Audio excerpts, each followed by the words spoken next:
जन्म देने वाले माँ बाप से कर्म करने वाले माँ बाप बड़ा होता है।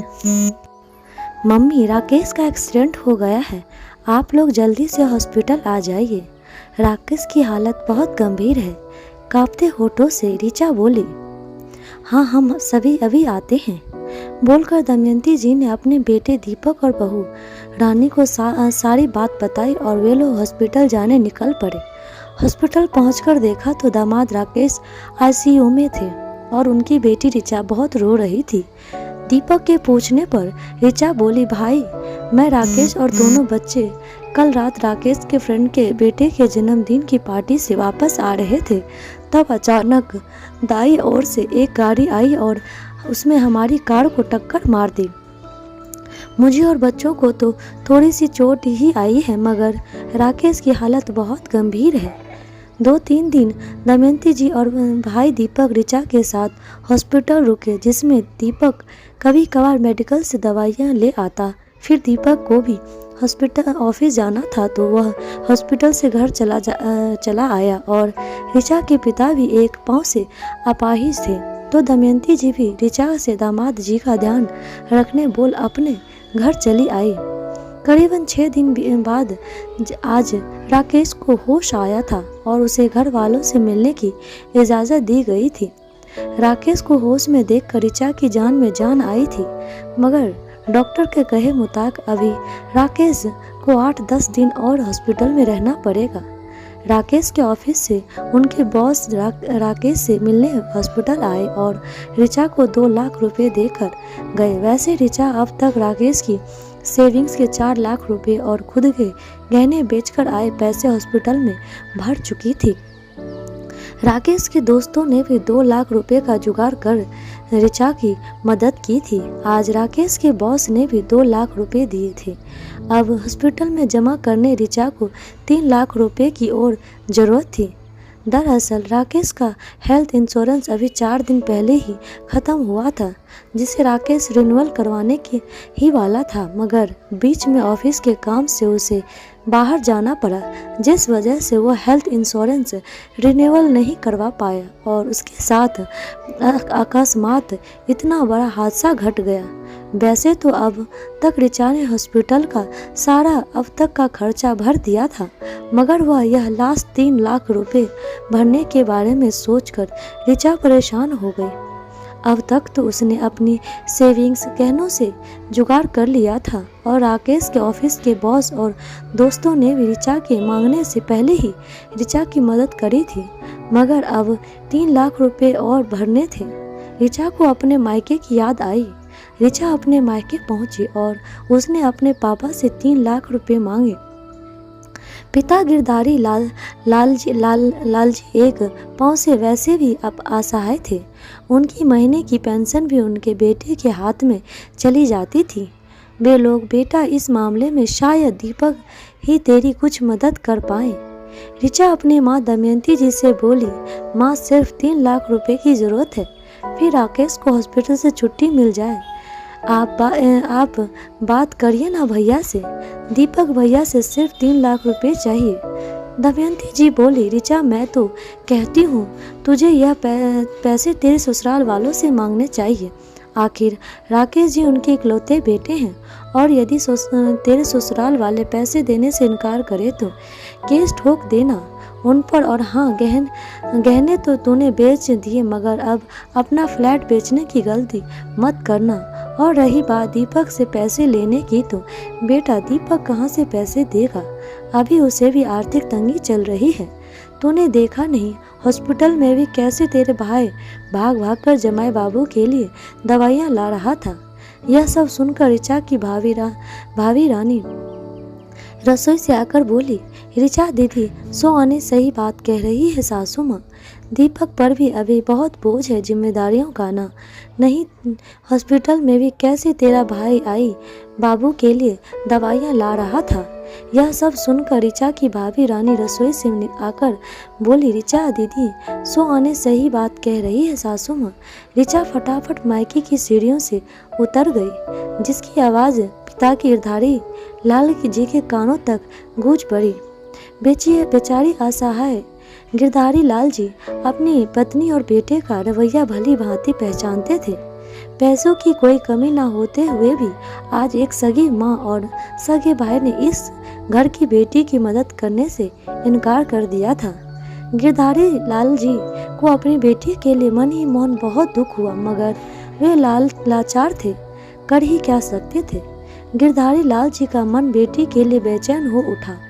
उन्हें मन तो कर रहा था कि वे अपनी बेटी को रोक ले, मगर रोक कर देंगे भी क्या। उनके पास उनका अपना था ही क्या। दमयंती जी ने कभी अपनी पति की बात मानी कहाँ थी। हमेशा अपने अपाहिज होने पर उनको बुलाने ही तो देती थी आई थी। वे अपने बेटे दीपक और दमयंती जी ने मिलकर अपने पिता को एक किनारे कर दिया था।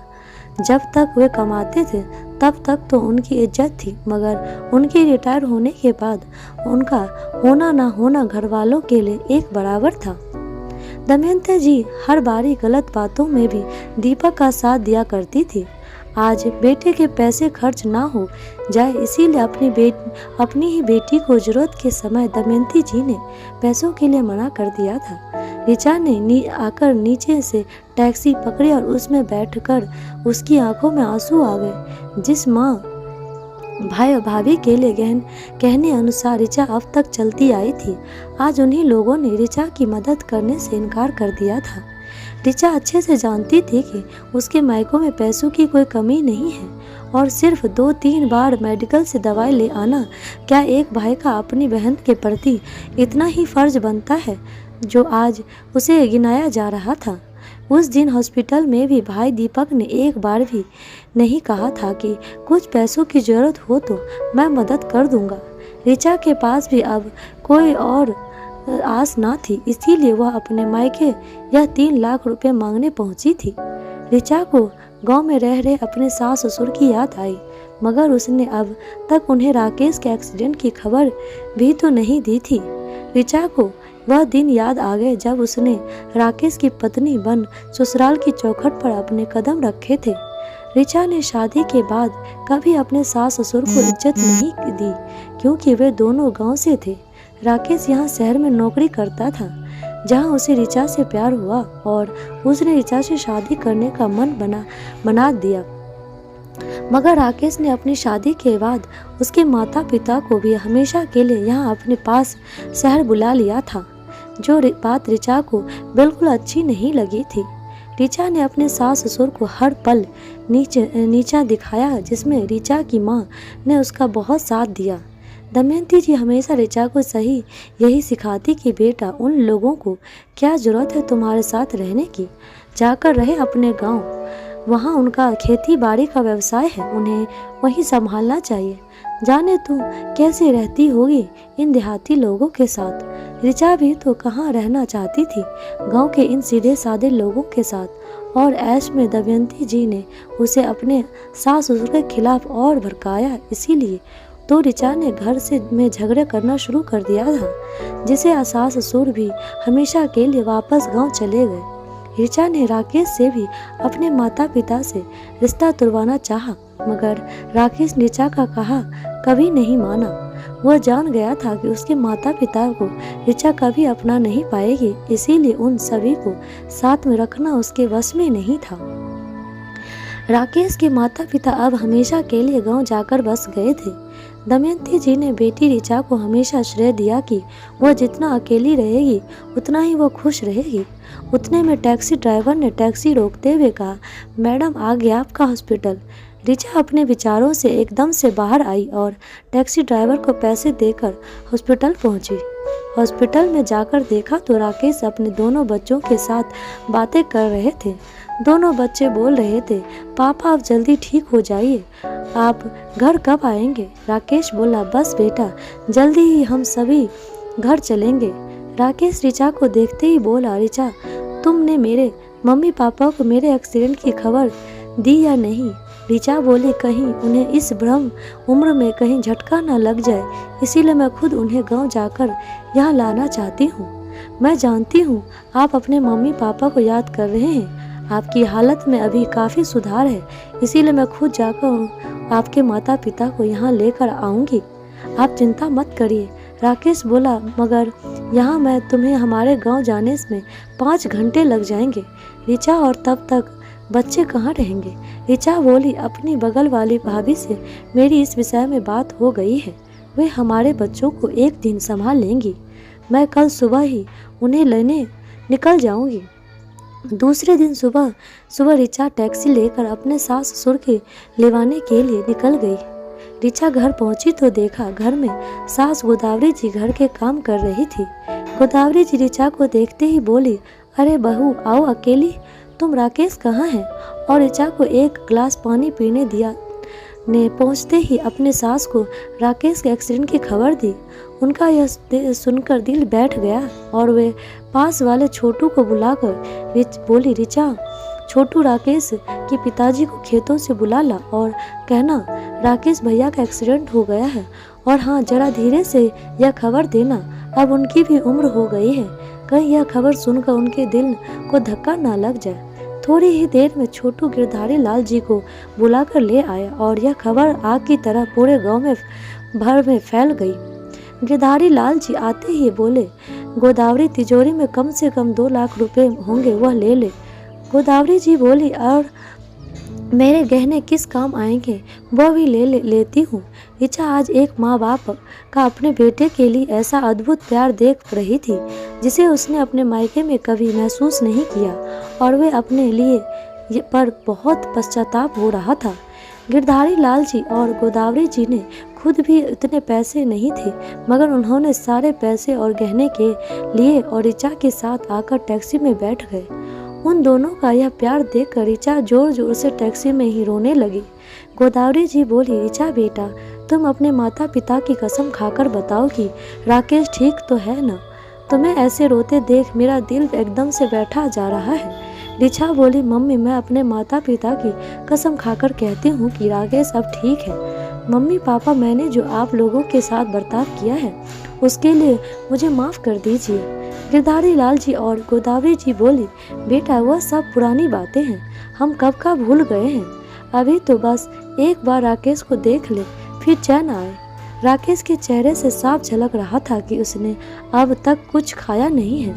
गोदावरी जी बोली, मैं भी कितना भुलक्कड़ हूँ, जल्दी जल्दी में तुझे कुछ खाने को भी कहना भूल गई। ऋचा एक काम कर, रास्ते में टैक्सी रुकवा और तू कुछ खा ले। ऋचा बोली, नहीं माँ, मुझे तो बस आज अपनी गोदी में सर रखकर सोने दो। आज मैं समझ चुकी हूँ माँ की ममता क्या होती है। अब तक जो स्वार्थ रूपी चश्मा मेरी आंखों पर पड़ा था वह आज उतर गया है। ऋचा गोदावरी जी के गोदी में अपना सर रखकर सो गई। थोड़ी देर में ही हॉस्पिटल आ गया। राकेश अपने माता पिता को देखकर बहुत खुश हुआ। ऋचा ने बची हुई रकम हॉस्पिटल में जमा करवाई और कुछ ही दिनों में राकेश की हॉस्पिटल से छुट्टी हो गई। सभी लोग घर आकर एक साथ रहने लगे, जिससे मायके के दम पर ऋचा इतना इतराती थी। जरूरत गोदावरी के आने से ऋचा को हर काम में बहुत मदद मिल रही थी और राकेश की तबीयत में भी जल्दी जल्दी सुधार हो रहा था। आज ऋचा को अपने मायके और ससुराल में फ़र्क समझ आ गया था, पर जरूरत पड़ने पर उन्हीं मायके वालों ने हाथ खड़े कर दिए थे। एक माँ ने ऐसे समय में अपना पल्ला झाड़ दिया था, वहीं दूसरी माँ ने ऐसे समय में उनका साथ पल्ला झाड़ दिया था। वहीं दूसरी माँ ने ऐसे समय में उनका साथ दिया था। ऋचा सोच रही थी, काश वह कभी अपनी माँ की बातों में नहीं आई होती तो उसका बसा बसाया घर नहीं उजड़ता और ना वह सास ससुर को इतने ताने देती। आज इन्हीं सास ससुर ने बेटे बहू के काम आए, जबकि एक समय पर ऋचा ने उनका खूब अपमान किया था। राकेश अब पूरी तरह से ठीक हो चुका था। ऋचा के सास ससुर वापस गांव जाने की तैयारी शुरू करने लगे थे। तब ऋचा बोली, माँ जी, पिताजी, यदि आप लोग वापस गांव जाकर रहने की बात करोगे तो मैं समझूंगी कि आपने मुझे माफ़ नहीं किया।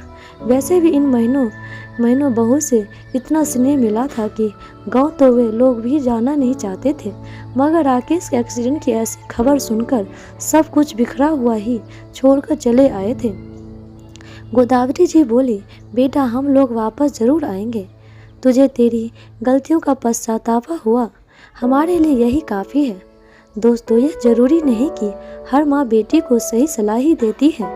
कुछ माँ अपनी बेटी की घर गृहस्थी में आग लगाने का काम भी करती है। इसीलिए हो सके तो कभी अपने बेटियों को उनके ससुराल के लिए गलत सलाह ना दे, उनकी गृहस्थी में अपनी टांग ना अड़ाए। इस कहानी में तो बहू को अपने सास ससुर की कद्र हो गई जाती है, मगर ज़रूरी नहीं कि हमेशा बहुओं को अक्ल आ जाए। कभी कभी तो देखा गया है कि जन्म देने वाले माँ बाप और कर्म करने वाले माँ बाप दोनों ही मुंह मोड़ लेते हैं। आपकी क्या राय है, नीचे कमेंट बॉक्स में ज़रूर बताइएगा। आपको यह कहानी कैसी लगी, कृपया अपनी प्रतिक्रिया ज़रूर दीजिएगा तथा मेरी अन्य रचनाओं को पढ़ने के लिए मुझे सब्सक्राइब ज़रूर कीजिएगा। धन्यवाद।